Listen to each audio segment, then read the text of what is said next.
Hola, soy Jesús Sánchez y esto es el podcast Quiero ser rico, el podcast de los pequeños ahorradores que soñamos con la libertad financiera. Y seguimos con un episodio más de la edición de verano. Esta mañana he visto que tenía un comentario en ebooks y que me decía algo así que me estaba centrando demasiado últimamente en el tema de los gastos, que matizaba mucho en la importancia de controlar los gastos. Bueno, decir que para mí fue esta mañana. Y para ti que me estás escuchando, como mínimo pues será dentro de un par de semanas que estoy grabando un poquito más espaciado, así con un poquito más de margen de seguridad estos podcasts del verano. Y en el podcast de hoy pues te quiero comentar un poco lo que he contestado y un poco la visión que tengo.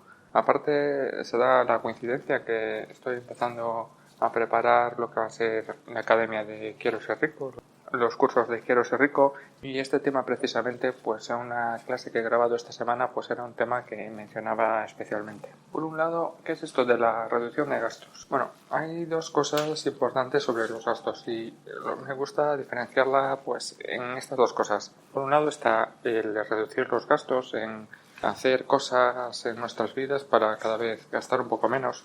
Y esto sin duda es importante, no hay que decir que no es importante, por supuesto que es muy importante. Y la segunda cosa de los gastos es llevar un registro, llevar un control, saber lo que gastas cada mes en las diferentes partidas que tienes. Y yo creo que el registro de gastos, el llevar un control, un registro de los gastos más importante que tienes, es la herramienta más importante, es el documento, es luego lo que puedes hacer más significativo que puedes llegar a hacer por tus finanzas personales. Si quieres controlar una cosa, pues sea el registro de gastos. Yo llevo con mi registro de gastos, bueno, no con este concretamente, que lo he ido cambiando y lo he ido mejorando con el paso del tiempo, pero llevo llevando un registro de gastos, pues creo que por lo menos desde hace 11 o 12 años. Y sin duda el registro de gastos es una herramienta fundamental. Y sobre todo, pues al principio te da muchísimo juego. Conforme la vas perfeccionando, conforme eres más consciente de tus gastos, pues te da un poco menos de poder, tiene menos recorrido. Pero en la primera fase, en los primeros momentos, pues es muy importante hacer consciente de ver los gastos en activa, cuánto has gastado este año en ocio, cuánto has gastado este año en tomarte un café con los amigos, y cuánto has gastado este año pues cine o cosas como tú lo tengas categorizado, y te da una visión muy amplia de tus gastos, tanto los pequeños gastos como los gastos importantes. A día de hoy, que tal vez mi recorrido de reducción de gastos pues sea mucho más pequeño, apenas puedo hacer cosas, o las que puedo hacer pues no me apetece hacerlas, no las quiero hacer, pues no quiero renunciar a Netflix, por ejemplo. Pues en este momento que este documento pues no te da tanto poder o no te da tantos beneficios, aún así sigue siendo muy importante porque te permite detectar anomalías, te permite ver si en algún momento dado pues te han cobrado algo mal o hay algo que se desvía, que se escapa, y te permite identificarlo rápidamente. Y como te he dicho, pues eso, al principio el registro de gastos pues te da muchísimo poder, te da muchísimas herramientas es una sola herramienta, pero te da muchísimas opciones y muchísimas cosas en las que mejorar tus finanzas. Conforme vas avanzando, pues tiene menos importancia.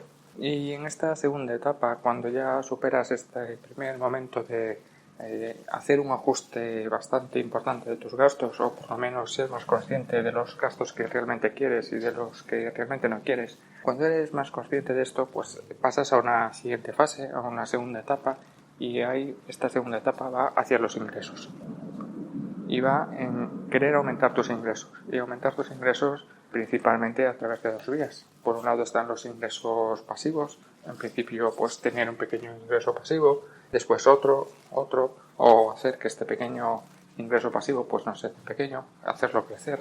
Y por otro lado, pues también te apetece o hay gente que preferimos o que intentamos también mejorar nuestros ingresos activos, nuestra actividad, pues ir más por nuestro desempeño. Puede ser mejorando profesionalmente, pues buscando un ascenso, cambiando de empleo. Esto es para intentar mejorar profesionalmente y conseguir que la cantidad de ingresos pues siga creciendo y siga aumentando, al mismo tiempo que sigues controlando tus gastos y los sigues limitando para tener pues un margen de seguridad o un colchón más grande para poder invertir y para poder hacer más cosas con tu dinero. Y más o menos esta es la fase en la que me encuentro actualmente. Pero después de esta fase Incluso hay una tercera fase, hay un tercer momento que ya no te importa tanto lo que ingresas y lo que gastas, que en principio ya estás en la libertad financiera o cerca de la libertad financiera.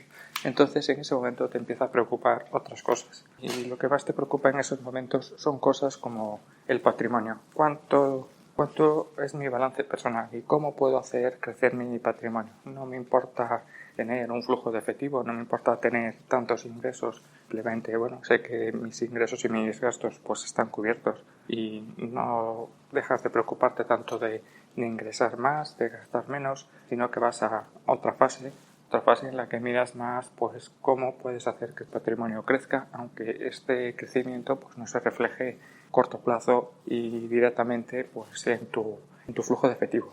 Y esto es lo que tenía para hoy. Dime, ¿en qué fase te encuentras tú? Si todavía sigues pensando solo en cómo reducir más tus gastos o si ya estás pensando en cómo aumentar tus ingresos, tanto tus ingresos activos como tus ingresos por tu trabajo, o ya has pasado también esta fase y solo estás pensando en crecer tu patrimonio y a olvidarte ya de ingresos y gastos, sino que estás mirando más a eso, a tu patrimonio, tu balance personal y crear un legado para tus hijos y tal vez también para la sociedad.